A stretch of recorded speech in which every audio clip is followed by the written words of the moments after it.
দেশের বাজারে আবারও কমেছে স্বর্ণের দাম। সবচেয়ে ভালো মানের 22 ক্যারেট স্বর্ণের দাম প্রতি ভরিতে কমেছে 2,216 টাকা। নতুন দামে ব্যাটসহ 22 ক্যারেটের প্রতি ভরি স্বর্ণের গয়নার মূল্য নির্ধারণ করা হয়েছে 2,20,858 টাকা।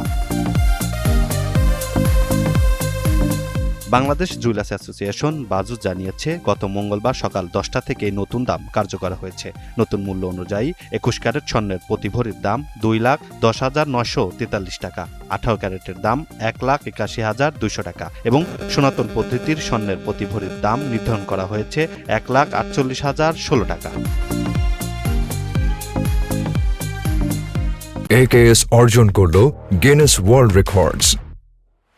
AKS এর আগে 22 ক্যারেটের স্বর্ণের প্রতি ভরি বিক্রি হয়েছিল 2,23,074 টাকায়। একইভাবে 21 ও 18 ক্যারেট এবং সনাতন পদ্ধতির স্বর্ণের দামও ছিল বেশি। বাজুস জানিয়েছে, পরবর্তী ঘোষণা না দেওয়া পর্যন্ত দেশের সব জুয়েলারি দোকানে এই দাম কার্যকর থাকবে। তবে গয়নার ডিজাইন ভেদে মজুরি যুক্ত হবে এবং বিক্রয় মূল্যের মধ্যেই ভ্যাট অন্তর্ভুক্ত থাকবে।